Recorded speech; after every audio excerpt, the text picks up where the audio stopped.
We are at the office with Representative Mike Jackson, Majority Whip. And boy, coming down to crunch time, there's a lot of whipping that has to go on. There is a lot that goes on during this last week especially, and this week has been extremely busy. First day, Monday of this week, we passed 48 bills. We passed 36 bills on Tuesday, and you know, we continue to move down the process. We only have a few days left, and then we'll be at the end. And the end is reality for new legislation in this session. There's a couple of big deals that have to happen at the end of April and through March, of course.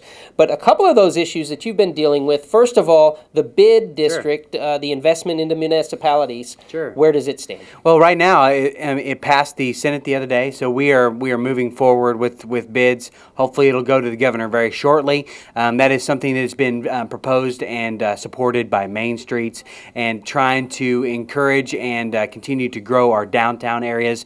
And right now we feel very, very good and fortunate about how well that bill has gone through the process, and hopefully by the the end of next week the governor possibly will have signed it. And of course you represent one of the most beautiful downtowns in all of the state, in downtown Enid. I would agree. It is true. Yeah. Something that has really heated up is the pet situation in what's called pet mills, I understand. Sure. Senate Bill 1712 is a bill that I'm actually running, and Senator Anderson and myself, who's the senator there in Enid, we're running it, and it's the Commercial Pet Breeders Act.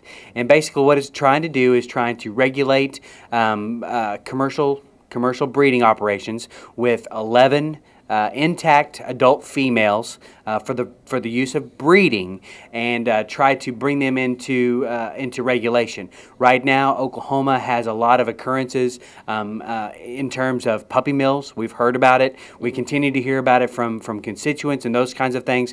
We believe that through our work and through the work of the entire legislature, we've come up with a good piece of legislation that will address the issue itself. In past, there have been some arguments in terms of, are you trying to regulate the people that you're talking about? I believe that this piece of legislation does that.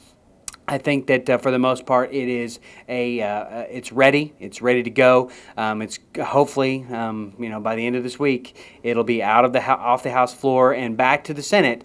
And then if the Senate okays it, then it'll go to the governor. And that process, of course, you will have occurred when you're watching this, so you can talk to Representative about that and find and give your input about other things that are happening in the legislature.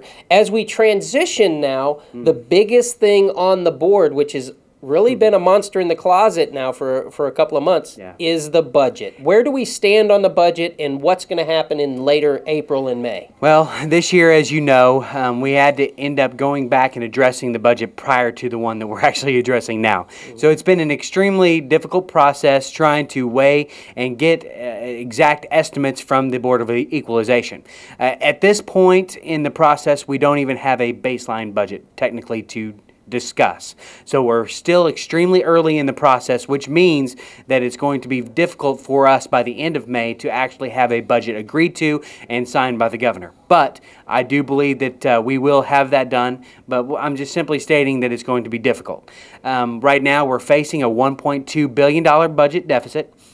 The good news is, and you've seen in the newspapers, that in the last 2 months we've actually overshot our estimate. So the Board of Equalization each and every year comes out with an estimate for each month in terms of collections.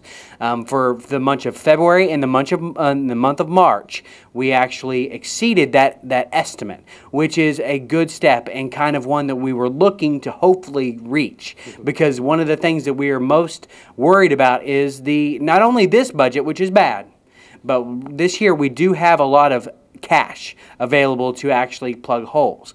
Next year, if we do not turn it around, FY12 has extreme holes in the budget that we are not going to be able to patch, and at that point we will really be faced with some extremely tough, difficult situations. And let's talk about the process that we've gone through. In the early part of the legislature, discussions seemed very positive about the budget and how things were coming together. Was I mistaken, or was that the 2010 budget or the 2011 budget? And would that maybe be a common mistake that some of us make? Yeah, at the very beginning of legislature, many times we deal with supplementals and the budget in the prior year. Towards the end of session, which now would, since this is the last week for consideration of Senate bills on the House floor, we will go into full budget mode, except we'll also deal with conference committee reports. So yes, basically the first half of the year is most of the time focused on the prior year. Okay. In terms of either looking at additional cash that we might have brought in or holes that we'll have to plug. Okay. And that's usually the first third at least. And then the last 2/3 is usually dealt with trying to come up with a scenario where we're able to reach our constitutional obligations and come up with the funding that is necessary for the upcoming fiscal year. And so at the beginning of the year, there's an idea that's set forth from the governor's office, from the executive branch, that says, okay, here is what a proposed budget Sure. could look like. Sure. And is that something that now the legislators are looking at, or how does that work? We do look at that, but for the most part, you know, the governor is part of that process, and he gets, you know, his first say in terms of the early estimates. Of course, that was based on estimates that are completely null and void at this point because the Board of Equalization continues to meet throughout the entire legislative session. So the governor was operating off of numbers from November and December. Okay. And then now we're operating off of numbers estimated from February and March. Okay. So I mean, those are all considerations that we actually make.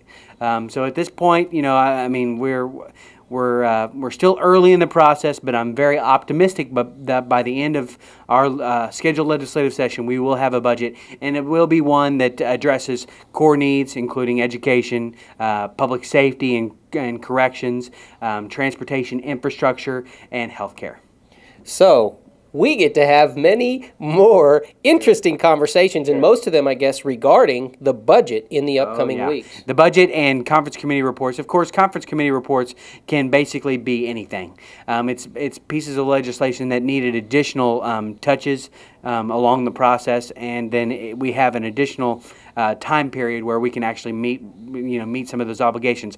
I have had 2 bills that have been signed by the governor so far. So far it's been a good session, but I've got a lot still remaining, including this Pet Breeders Act and then of course the BID Act.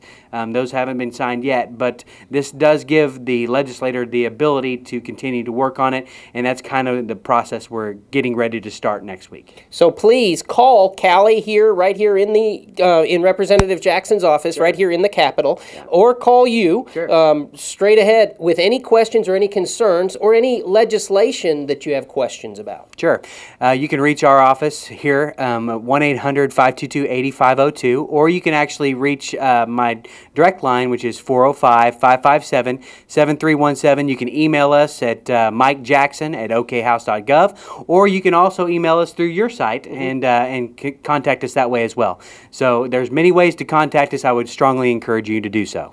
As always, stay engaged with our government for the results that we'd like to see. Representative Jackson, thanks. Thank you very much. Appreciate it.